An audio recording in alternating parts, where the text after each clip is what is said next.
So welcome again guys for another video tutorial for basic integrations and integral calculus. So for our problem for this video, this is a definite integration or definite integral, still under basic integration, but there's a limit. Okay, so our problem will be integral of 2 quantity 2 minus x over 2 raised to 2 from 2 to 3. Okay, this is our limits. So para ma-solve to, first we just need to evaluate this the same lang sa indefinite, pero after we don't need to add plus c since we have a limits or boundaries. Okay, so first ang gagawin natin is we just need to expand this term here, but before that, i-distribute muna natin tong power sa h or sa both numerator and denominator. Okay, so this will become integral from 2 to 3. So magiging 2 minus x raised to 2 over 2 squared, that is equal to 4, right? And then dx. If we expand this one, yung nasa numerator, so expand, so 2 minus x raised to 2, that is simply equal to excuse me, 4 minus 4x, right? 4x and then plus x squared. So this is the expanded form. So replace lang natin siya in this form. So this will become integral from 2 to 3. So magiging unahin ko lang yung x squared na lang siguro, x squared and then minus 4x plus 4 and then over 4 dx. Next is we can split this as 3 fractions since we have one term sa denominator and then meron tayong tatlong terms dito sa numerator. So pwede siyang i-split as 3 fractions. So this will become integral of from 2 to 3 x squared over 4 minus 4x over 4, and lastly plus 4 over 4 and then dx. Okay, next is we can distribute the integral together with the dx, and at the same time pwede natin i-simplify yung pwedeng i-simplify. Like this, sa second term, pwede makancel si 4. And for this last term also, pwede siyang i-simplify as 1. So this will become integral from 2 to 3. Pwede kong ilabas yung constant na 1/4 guys. Okay, ganyan. 1/4 and then x squared dx. Okay, and also this one, so since this is just equal to x na lang, so this will become negative integral of from 2 to 3 x dx. Okay, and lastly, so this is just equal to 1 plus integral from 2 to 3 dx rather. So next na gagawin is we just need to evaluate it using power rule.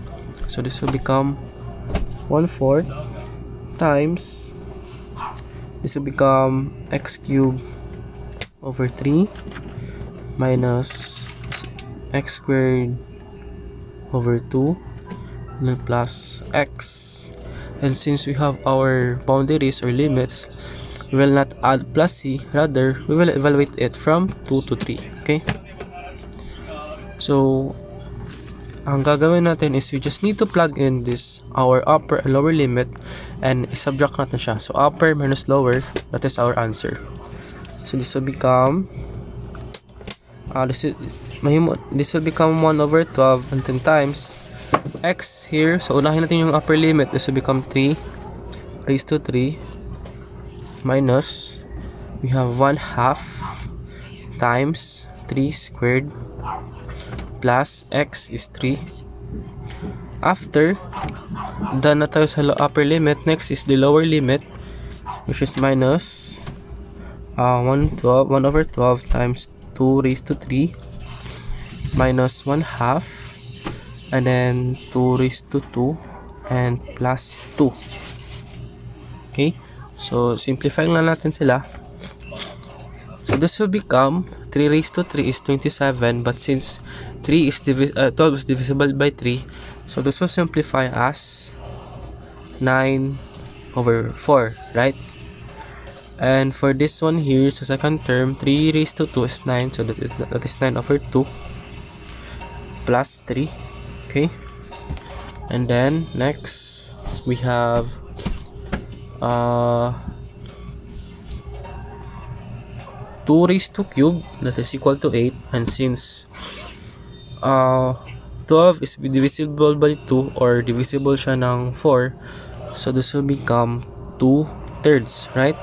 2/3 na to. And this one 4 to, and since divisible by 2 si 4, so 4 divided 2, that is equal to 2 plus 2, okay? So notice that ano yung makakancel natin dito. You can cancel out this 2 dito, diba? Negative tsaka positive, yan. Tas pwede nating i-distribute itong negative sign. And also this one, i-combine natin yung mga fraction first. Later na lang pala. Sige. Unahin natin yung 9 over 4 minus 9 over 2 minus 2/3 and then plus 3. Okay? So for this one, siguro unahin natin yung ito. Dito mga fraction form. So notice that meron tayong 4, 2, and 3. So ano yung pwedeng LCD? So pwede na kang LCD is si 12 because 12 is divisible by 4. Si 12 is divisible by 2 and divisible din siya by 3. So pwede ko siyang gawing 12 yung LCD, okay? So this will become 12 divided 4 is 3 times 9, that is 27. 12 divided 2 is 6 times 9, that is equal to 63. 54 rather, sorry, 54. And then minus 12 divided 3 is 4 times 2 is 8. 12 times 3, that is equal to 36. Just need to simplify this one. So 36, saan tayo na? 36 plus 27, that is equal to 63, right? Okay. 63 minus 54 minus 8 over 12.